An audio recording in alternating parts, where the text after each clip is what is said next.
Kamusta po mga kababayan? Kamusta po ang lahat? Sana po nasa mabuti po tayong kalagayan lahat. Si Kamanong po, nagbabalik po muli dito po sa Tambayang Makabayan para po magkomento po sa inyo. Magandang umaga po muna, tanghali, hapon, gabi. Madaling araw po sa atin lahat. Saan man sulok ng bansa o mundo tayo naroon. Naway maingatan po tayo mga kababayan. Ito po, umpisa na po natin mga kababayan. Talagang nakapagtataka po, ibinalita po ito ng mainstream media mga tambay. Ito pong Pumutok po ito. Ito pong issue, lalong-lalo po sa kaperahan po natin, ang 2025 national budget, mga tambay. Di po ba?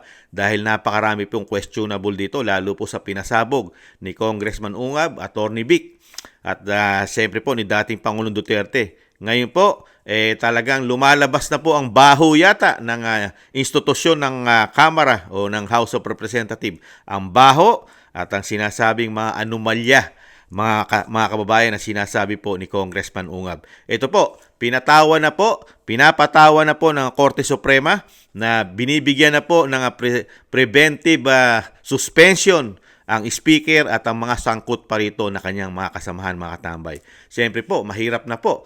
Talagang napakalaki po kasi ng issue na pinag-uusapan po rito. Hindi po ito piso lang o 100 piso lang ang pinag-uusapan dito.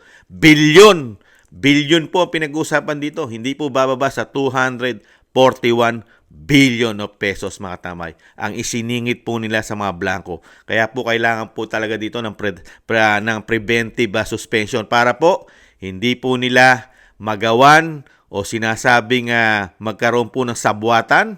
At syempre, yung mga pwede po nila kasing sirain o sinasabing itago, dahil may kapangyarihan pa sila sa kanilang posisyon. Di po ba? Pwede nilang gawa ng paraan para yung sinasabi ng Supreme Court ay makapag-impluwensya pa sila.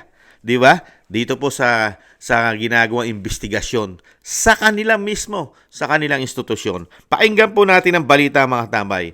Talagang unbelievable, di ba? Samantalang puro sa Vice President ang investigasyon. Pero sa kanilang institusyon pala, ang isang damukal na anomalya yata, mga tambay, na sumasabog na. Ito po, pakinggan po natin ang balita. Ombudsman napatawan ng preventive suspension si House Speaker Martin Romualdez at 3 ibang mambabatas kaugnay sa enrolled bill ng 2025 national budget. Base sa mosyon ng isang mambabatas at ilang pang personalidad, nasa mataas na posisyon na may kakayahan at impluwensya ang mga respondent. Kaya nila umanong gawa ng paraan na masira ang mga ebidensya para sa naunang reklamo laban sa kanila kaugnay ng 2025 national budget. Bago nito, sinampaan sila ng graft complaint dahil sa umano'y mahigit 200 bilyong pisong isiningit sa budget gamit ang mga iniwang blanco sa Bicameral Conference Committee report. Sinusubukan ng GMA Integrated News na kunin ang pahayag si Romualdez at ang iba pang inireklamo pero wala pa silang tugon. Hiniling sa ombudsman na patawa. Nakita niyo po, mga tambay?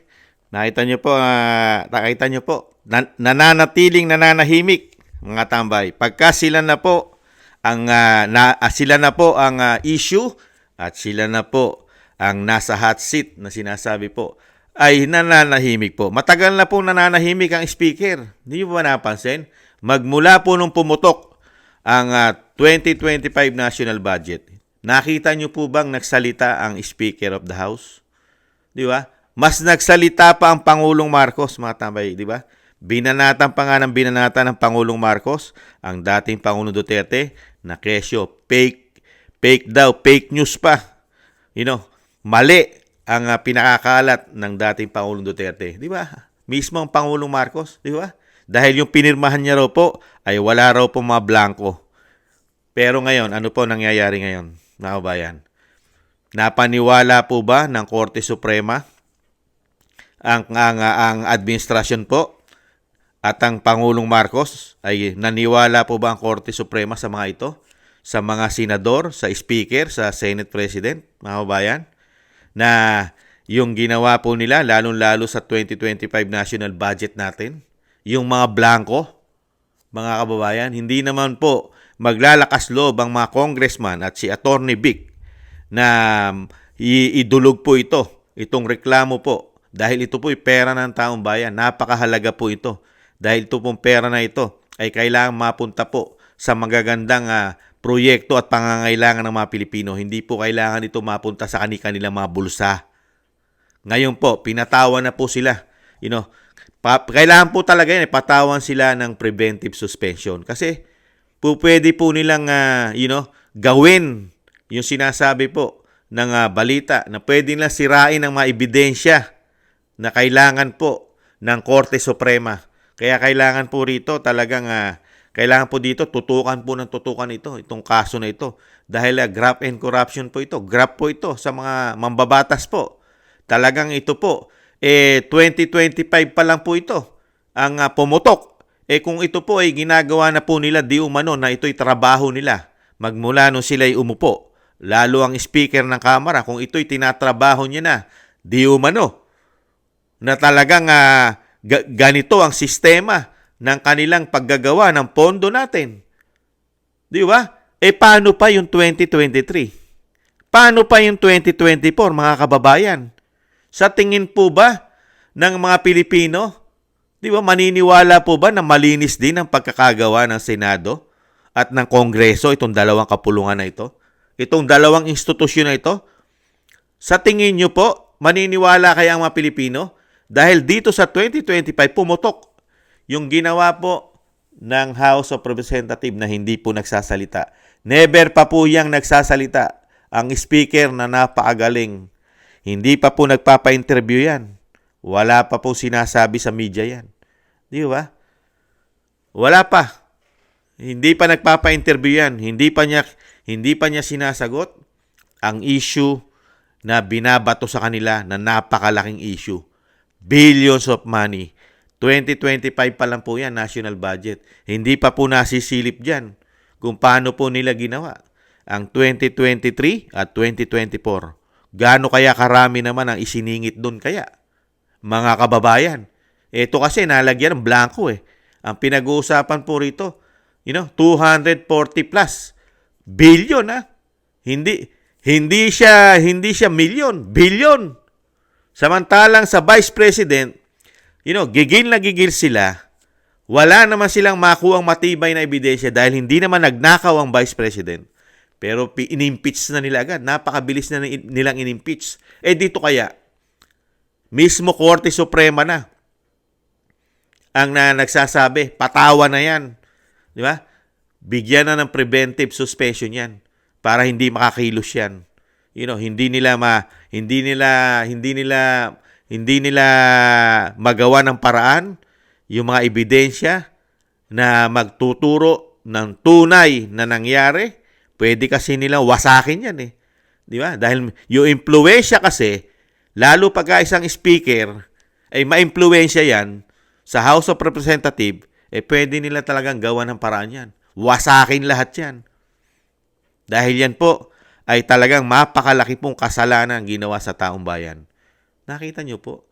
Saka nakita nyo rin po ba mga kababayan, sumasama po yan sa mga rally ng Bagong Pilipinas? Kung talagang walang mga itinatago, di po ba? Kung walang itinatago yung mga yan, mapagkikita po natin sa rally yan, lalo sa Bagong Pilipinas. Kung totoo po, ang ginagawa po ng Bagong Pilipinas ay wala pong ginagawang masama sa pera natin at maganda ang pagpapatakbo nila sa gobyerno natin. Magkakasama po yan. Hihiyawan po ng tao yan. Magagaling po yan. Bakit po hindi mo mapagkikita ang mga ito sa mga rally, sumasama sa rally ang speaker? Mga kabayan. Samantalang noong 2022, mapagkikita mo yung mga yan. Tumatayo sa entablado yan. Nung kasama pa nila ang Vice President. Pero ngayon, mismong Pangulo na ang napakaraming rally na ginagastosan ng taong bayan. Taong bayan po kasi ang gumagastos din sa rally eh. Ang gumagastos po, hindi naman po pera ng politiko yan eh, mga kababayan. Karamihan po dyan, pera ng taong bayan po ang ginagamit po sa mga ginagawa pong rally o yung sinasabi nila yung pangangampanya. Yung pangangampanya yan, pinupuntahan po sa mga probinsya, di ba? Punta ng probinsya. May mga venue yan eh. Malalaki po gastos yan. At isa pa, kasama po ang DSWD din yan. Di ba? May kasama po mga DSWD nga. Tapos, Marami pang mga politiko na yung mga sa probinsya nila, may dala-dala rin po yan na pinamimigay dyan. Sa tingin nyo, gastos po ba ng mga politiko yan? Lalo kung sila'y nasa posisyon? Gastos po ng taong bayan yan. Puro pera po ng taong bayan. Tax at tax po ng mga, siyempre, mga kapitalista at lahat po ng klase ng nagtatax na po ay nahandyan na po. Karga-karga na po yan, mga kabayan. Kaya nga po dito, mga kabayan, mapapansin mo, bakit nagtatago ang speaker? Bakit nananahimik? Kung talagang wala po sila itinatago sa ginawa nilang 2025 national budget. Hindi po magtatago yan. Kung wala pong kasalanan ng mga congressman, lalong-lalo na yung involvement doon sa bicameral. Sa BICAM na tinatawag po ng mga Pilipino, BICAM. BICAM na raw po ang tawag, nakatambay. Nadali raw po. Nai-scam ang pera daw po ng mga Pilipino. Ayon sa ating mga kababayan. Nai-scam na. Ganun po katindi. Kaya po may katotohanan po yung sinasabi ng Vice President eh. So, yung lahat po na sinasabi ng Vice President ay tumutugma na po ngayon sa nangyayari pong sitwasyon sa ating bansa, lalo sa ating kaperahan. Dahil mismo kasi ang Vice President natin ay natuklasan niya po kung paano po sila magsingit ng pera. Di ba? Dahil nung siya mismo ay DepEd Secretary, yung kanyang ahensya na hinawakan DepEd, siningitan din po, ayon sa Vice President. Siningitan ng how many billions, ha? Yung 2023 at 2024 na budget ng DepEd. Siningitan po yon. May mga extraordinary daw po yung billion, ha? Mga kababayan, billion ang siningit. At ganun din daw po, pati daw po ang First Lady, na hindi halal ng bayan, ay kumukolekta rin daw po sa kanya, ayon sa Vice President, ng pera. Nakita niyo po ang issue ng ating lipunan ngayon sa bagong Pilipinas. Puro korupsyon, puro pera. Di ba? At yung how many billions ang nilalagay nila. Di ba? Yung proposed budget po nila ng 2025 para sa ayuda nila. 591 billion yan proposed budget nila. Di ba? Gaano kalaking pera yan? Di ba? Tapos yung AKAP, na-aprobahan yung AKAP na hindi bababa sa 39 billion. Di ba? Puro billion. Tapos yung meron tayo, yung 4-piece natin, billion din niya. Hindi bababa sa 114 pataas yan. Billion. Di ba? Napakarami po, mga tambay, na puro sa ayuda po na sinasabi naman po ni Atty. Vic. Pagka nilalagay po at meron silang ang pork barrel daw po ay nilalagay sa mga ayuda. Ayon kay Atty. Vic. Yan daw po ang pork barrel ng mga politiko, mga congressman, mga senador daw di umano. Pork barrel nila. Nilalagay sa mga ayuda, mga kabayan. Saka nakita po natin ang ginagawa po nila sa pera natin, mga kabayan. Napakarami po nila unprogram. Yung unprogram appropriation nila, halos doon po nilalagay ang pera. Yun daw po, isa rin pork barrel. Ayon po kay Atty. Vic Rodriguez. Yung mga unprogram. Mga kabayan, saka nakakita. Pumuputok na rin po. Pagdating sa pera, yung may pondo na, pinopondohan pa ulit. Fully funded na po yung proyekto, pinopondohan pa nila. Ano po ibig sabihin nun? Saan mapupunda? May pondo na. Di po ba? Mag-iisip po tayo. Ganun po katalamak yata. Sobrang talamak po ng 3 taon yata ang ginawa nilang korupsyon sa ating pera. Pero ngayon, nakikita po natin ang sitwasyon. Pera pa rin po natin ang ginagamit. Di umano. Para dito po sa ginagawa po nila ngayon. Halos pera po natin ang umiiral. Para gamitin po yata. Para dito sa paninira sa mga Duterte. Lahat po halos pera ang ginagamit. Di ba? Yung hindi naman po lahat ng mainstream media, di umano. Mukhang nakususuhulan yata. Lalong-lalo po mga politiko. Puro pera po. Para ma-impeach lang ang isang vice president. Pera pa rin ng taong bayan ang ginagamit. Dahil pumutok po ang 100 to 200 million per congressman kung dito isasang-ayon na ma-impeach sa Kamara o sa House of Representative ang isang vice president. Na-impeach po nila ron. Dahil po sa pera ng taong bayan yata. Di mo ba? At napakarami po Ang talagang pati po ang sinasabi ni Congressman Pulong, ang ginawa rin po daw dyan sa Kamara, lalo sa mga investigasyon ng TRICOM at Quadcom Committee, ay napakalalaki din daw pong pera ang ginagastos dyan sa mga congressman dyan, mga katabay. Nakita nyo po, puro pera, puro korupsyon ang issue. Napakarami pong pera, pati po sa bagong Pilipinas. Yan po sa opisina pa lang yan, sa institusyon pa lang po ng Kamara yan, saka ng Senado. Wala pa dyan ang institusyon o ng Commander-in-Chief. Sa executive, hindi pa kasama ang issue ng mga executive dyan. Puro pera pa rin po, mga kababayan. Nakakalungkot po ang nangyayari sa ating bansa. Hindi po natin dinanas yan, mga kababayan. Never po natin dinanas yan nung si Pangulong Duterte po ang nanunungkulan. Nung si dating Pangulong Duterte po, never po nating dinanas ang ganitong issue ng 3 taon. Puro pera po ang issue na malalaki na nakakarating pa po sa Korte Suprema. Korte Suprema na mismo ang nagtatanong sa kanila. Saan nyo dinadala ang pera ng Pilipino? Pati ang PhilHealth. Di ba? Sumagot po ang Korte Suprema. Nagkakautal-utal at talagang hirap na hirap sagutin ng Solgen. Ng Solgen natin. Ang issue po sa PhilHealth. Kaya nga po, tinatanong na nga po saan nyo dinala ang pera. Ang pera ng PhilHealth. Di po ba? Nakita nyo po yun? Grabe! Na sobra po yata. Kaya yung sinasabi ni dating Pangulong Duterte na pag-iistapa, puro pag-iistapa ang ginawa sa pera ng mga Pilipino. Napakarami. Flood control. Di ba? Yung Maharlika Investment Fund, kamusta na? Ginto natin. Kamusta na mga pinagbilan yan? Di ba? Ito, 2025 national budget. Kung hindi po ito natuklasan, lusot na po ito. Real talk. Kung wala pong isang Congressman Ungab, at walang dating Pangulong Duterte, at walang Attorney Vic, dire-diretso na po nilang ginagawa yata ito. Dahil na pumutok po ito 2025. Kasi maiisip mo rin, mapag-iisip mo rin mga kababayan, mga katambay. Kaya nila rin ginagawa yata ito. Dahil ito, nakikita po natin ngayon . Di ba? Nakikita po natin ngayon. Halalan. Hindi po kasi sila mananalo kung hindi po yata sila gagamit sa tingin nila ng napakalaking pera. Sa tingin po yata nila. Hindi sila mananalo, hindi sila tatangkilikin ng mga kanilang mga nasasakupan sa kanilang mga distrito at ang mga senador. Hindi dudumugi ng taong bayan pag walang mga dala-dala silang mga ayuda o pamimigay sa kampanya. Kaya sila dinudumog dahil sa pakinabang sa hirap ng buhay.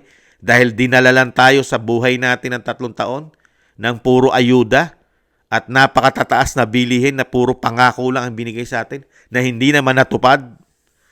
At dinala lang tayo sa 3 taong pamumulitika sa mga Duterte kasama na pabagsakin ng isang Vice President na inimpeach na nila sa Kongreso at Senado na lang ang hinihintay para tuluyan ng mademolish ang Vice President. Yan po ang dinala sa atin ng 3 taon. Na hirap po sila. Dahil kung taong bayan po ang tatanungin, ay dapat po sila ang ma-abolish po.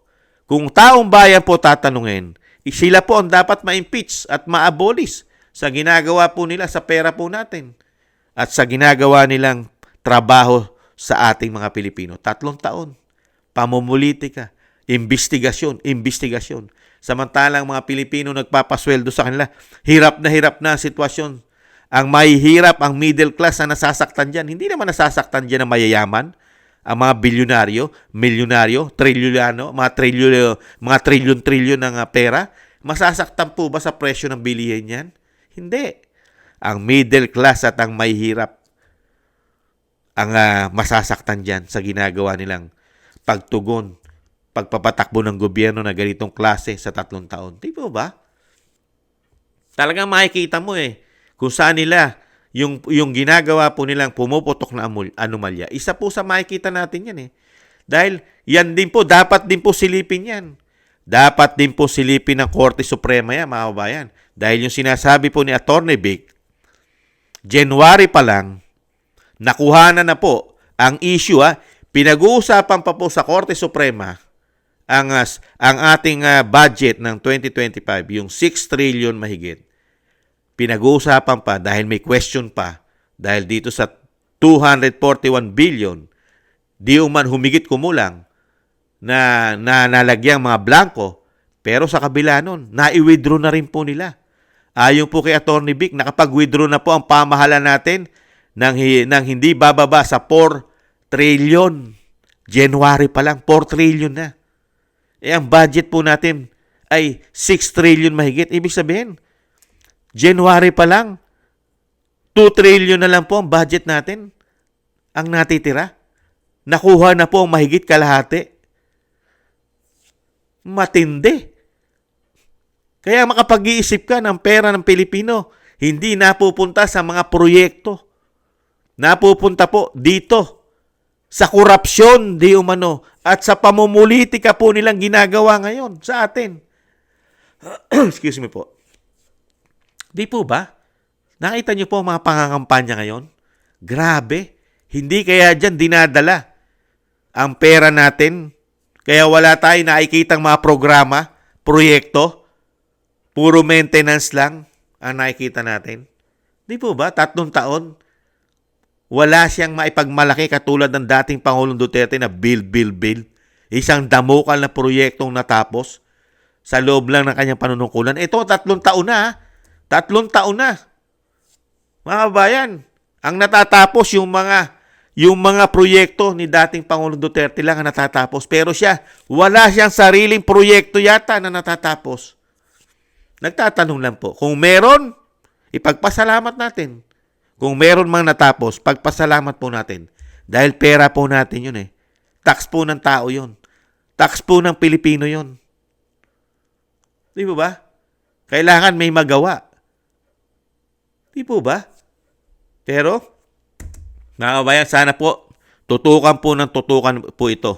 Dapat po hindi po tigilan ito ng lalong-lalo po ng ating Korte Suprema nang lumabas po talaga ang totoo na talagang maparusahan po dapat ang maparusahan. Makulong ang dapat makulong. At sana po, ibalik po at ipabalik ang pera ng bayan. Yung mga nawawala at dapat po isuka po ito. Isuka. At syempre po, kailangan po managot sa bayan, mga tabay. Managot po ang mga politiko na ganito. Never po nating nakita po ito na nangyari po sa dating Pangulong Duterte. Yung ganitong mga klase na politiko. Na grabe po sila pagdating sa paghawak ng ating pera. Paano po ba natin pagkakatiwalaan ngayon to? Sige nga, lumalapit na naman po sila sa atin ngayon, halalan. Inilalapit na naman po nila ang kanilang mga sarili na sila'y magagaling na maglilingkod at tapat at dapat pagkatiwalaan natin. Itong 2 institusyon na ito, sila po ang napaka-importante ngayon. Sila po ang umahawak at kumukontrol ng pera ng bayan. Ngayon, lumalapit na naman po ang 19 Congress natin, ang mga senador at ang mga congressman na nanungkulan na po ng 19 Congress.